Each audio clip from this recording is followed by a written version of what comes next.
you need to watch it later on, you can certainly go through it and figure out whatever I went through that you couldn't pick up.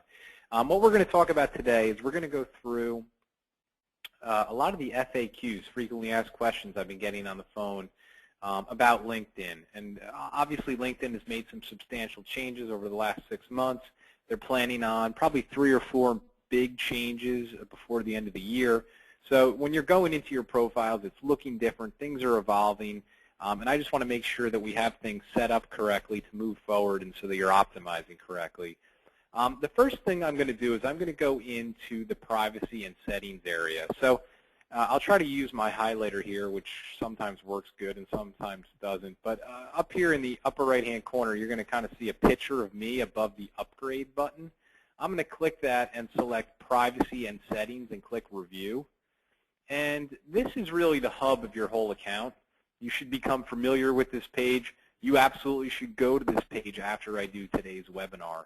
One of the most common questions, and I mean I get this question once a month, is, hey Ken, if I connect with someone, can they see my connections? It's a trick question. The answer is it's up to how your setting is set up. So when you come in here, you will see select who can see your connections. Okay, it's one of the controls. If you select that, you can have it your connections are only you. So long story short, to answer that question, if someone is not connected with you, they can't see your connections. If they are connected with you, they will be able to see your connections if that's the setting you have in place. Of course, you can go in here and turn it off so they can't see your connections. People will say, well, Ken, why do you let people see your connections? For me, it's more strategic. You know, most of the people I'm connected to are my clients and my target market. So I want my target market to see that I'm working with a lot of people in that industry and that I know a lot of people in that industry. I feel that's an advantage for me.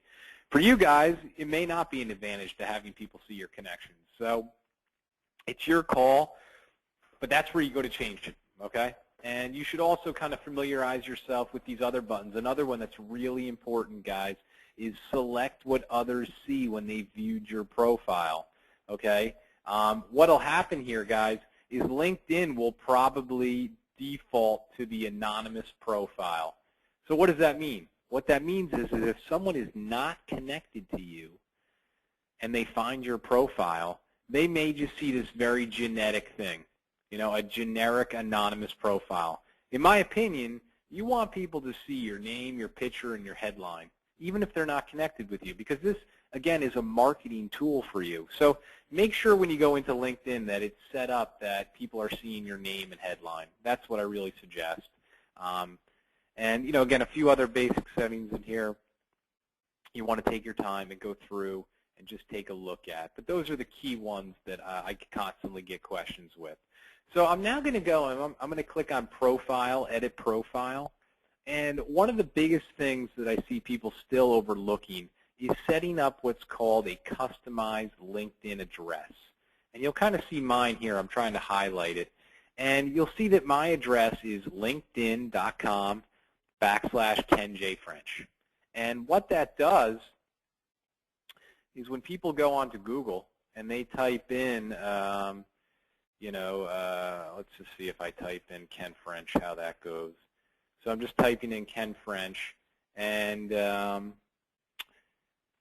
you'll see it comes up on the first page. Is obviously my LinkedIn profile. And, you know, if I was to type in Ken J. French, which is kind of what I go by because I'm a junior, it's probably going to come up, yeah, here it is, one of the first ones. So my point, guys, is we want people to find us. We want people to do background checks on us. And when they're doing those background checks on us, we want them to find the things that we have strategically, you know, set up in a high manner. So long story short, we want to be proud of our LinkedIn profile, and we want to use our LinkedIn profile to get us more business.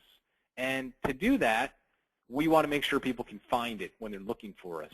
And that starts with setting up what's called a custom LinkedIn address. So you'll see if you go to Profile and click on Edit Profile and click on Edit, and this can kind of be confusing, it takes you to another page. And when you go to that page, you want to click down here, your current LinkedIn URL, and just click on the Customize Your URL, and this pop-up will come up. You'll see I have Ken J. French in there. You can change it to whatever you want, but I would suggest if your name is Ron Simpson, that you try to go with Ron Simpson or Ronald Simpson, stuff that people, the thing that's on your business card. If they're searching for you, we want them to be able to find you. And again, one of the biggest misconceptions out there is that LinkedIn is going to somehow magically generate business for you. I don't look at it that way. I look at it as a virtual resume. And again, I'm proud of my resume. When people come to this and they find this, in no way is it going to have any type of negative impact on me. I know if a potential client finds my LinkedIn profile, I'm probably in really good shape. There's a great chance that they're going to call me back the next day because they're impressed with my credentials. So you're probably saying, well, what does that mean, credentials? As we scroll down, one of the things I've tried to do, and let me just go and click on profile so we're not in the edit profile section. You'll see that I've kind of accumulated quite a few recommendations by people, and we can kind of go in here and it kind of goes on forever. People just saying, hey, look, Ken's credible, he helped me, et cetera, et cetera. So that's one thing we can talk about, and I'll show you in a few minutes on how you can send those out. But you want to build up those recommendations. But more importantly, you want to build up the skills and expertise area, okay? And this is something that's really been a game changer for me. You'll see that I have set up 4 different skills: social media marketing, insurance, web design, and lead generation, okay? And if I put my mouse, let's see if it shows.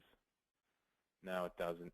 Well, you can see. Okay, so you'll see at this point I've had 186 people endorse me for social media marketing.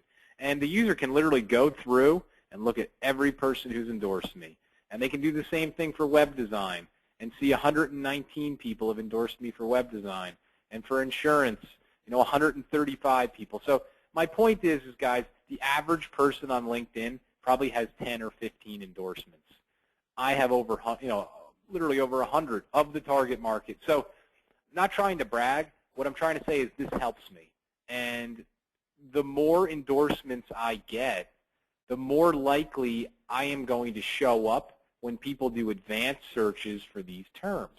And that's something a lot of people don't realize. So I don't mean to ramble on. Let me try to give you some advice on what you should be doing. Everybody should be going into their profile, clicking on Edit Profile, and you should be going down to this Skills and Expertise section. And you should be setting up between 3 and 5 skills, okay? That's the first thing you should do. Most common thing I see is people will create 30 or 40 skills because LinkedIn allows, and you'll see if I click on this Edit button, you'll see that I can add 46 more skills right here. So my point is LinkedIn allows us to add 50 skills. So it's human nature to sit there and try to come up with a lot of them. But strategically, that's a big mistake. You want to keep it between 3 and 5. And the reason you want to keep it between 3 and 5 is because the less you have, the more likely someone's going to click on, all 4 of them, all 3 of them, to increase your number of recommendations. Again, more recommendations you have, more likely your profile is going to show up for a search for those terms. Common question I've been getting is well, Ken, what types of terms should I be listing? Let's just say, and I'll try to give you a general example. Let's say that you're a full-service agency. You sell commercial, personal, life, and health, okay? You have an agency, you got a few employees. This is what I would do. I would come up with 4 terms, and I would try to do 2 that were very specific and 2 that were very general. So to be general, I would put customer service and insurance knowledge, or something like that. Customer service, insurance knowledge. Then I would think of what product I really specialize in. So let's say you specialize in commercial insurance. The 3rd term I would put would be risk management, okay? And then the 4th term I would put, let's say, more locational. So let's say you're located in Ohio. I would just put Ohio Insurance Specialist. And that would be my 4 terms. So that's what you should be thinking. Try to come up with 2 that are general and 2 that are specific, and go with that. And I'm pretty confident that if you do a good job with your agency and you set up some of these things correctly, you'll start to see people endorsing you, which is great. And one of the things you'll see is when you log into LinkedIn, up here in the upper right-hand corner, let's see if my highlighter works, there's a little flag. You can kind of see it right there. If you put your mouse over it, you can see all the people that have endorsed you, and you'll see, I get them constantly. They endorse you for all your skills. So that's the place you can check and see them come in, but it starts with setting up just a few, and you'll start to see your numbers increase. So one of the things I said, I kind of suggested, let me just see here for a second. One of the things I suggested was to, oh, never mind. I have to take a look. Anyway, okay, so that's what I would suggest you do from a setup standpoint. Of course, you want to have a summary. For whatever reason, I see a lot of agencies who have a very, very generic summary that says, hey, we're Bob's Insurance, and we sell auto, home, life, and business insurance. Please contact us for a free quote. I would try to stay away from the generic summary and try to be more specific. Again, think of LinkedIn as a resume to what you do. So I would use the summary to try to pinpoint exactly to your target market how you can help your target market, okay? And then give them kind of some call to action to take the next step. Again, think of LinkedIn as a resume. And you're sitting in a chair, and there's a guy in another chair reviewing your resume, and you're either going to get the job or you're not. Now, obviously, you're not getting a job. You're getting, a new client. So try to not appeal to everybody. Try to appeal to really your target market, the person that really makes you profitable. And write up a summary that's 3 to 5 sentences that says, look, we do X, Y, and Z, and that's why we're different than our competition, and that's how we can help you. And I think if you can make it simple like that, people are going to be able to process very quickly if you can help them or if you can't help them. If you try to be everything to everybody, you're nothing to nobody, if that makes sense. So, really focus on the summary section. One thing that I'm going to touch on later this month, because I'm going to get into a more advanced class, is we're going to talk a lot more about setting up company pages, and we're going to talk a lot more about making sure that your connections are set up correctly so that you can use a lot of LinkedIn's tools. And really it's a full 30-minute webinar talking about LinkedIn and its messaging tools. But that's how you really start to utilize LinkedIn to drive people to the website. So I'll kind of close with this. Think of it like this, guys, and this is how I always think about it.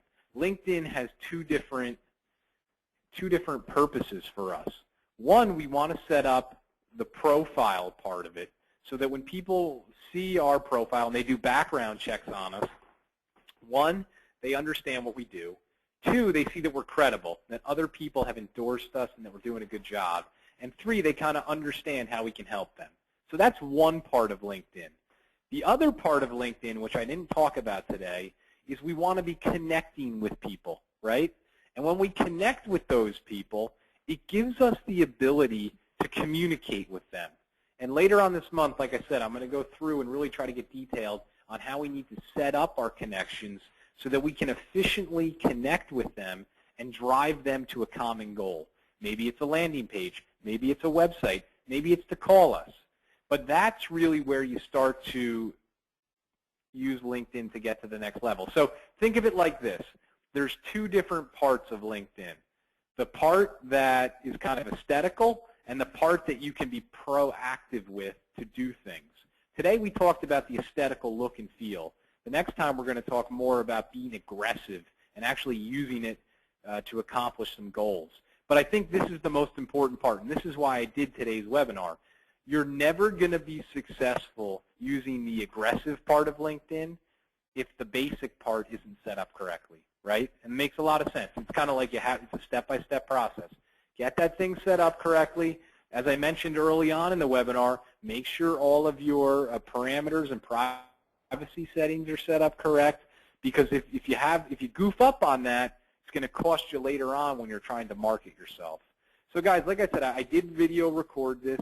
If anyone needs to kind of rewatch it, just shoot me an email. I'll send you to YouTube. And next week we're going to talk a little bit about basic Facebook, and then the following week we'll shoot right back into LinkedIn and talk about being aggressive with it. So I appreciate your time. I know it's a kind of a holiday week, but I look forward to talking to everyone next week. Thanks again, and talk to you soon. Bye-bye.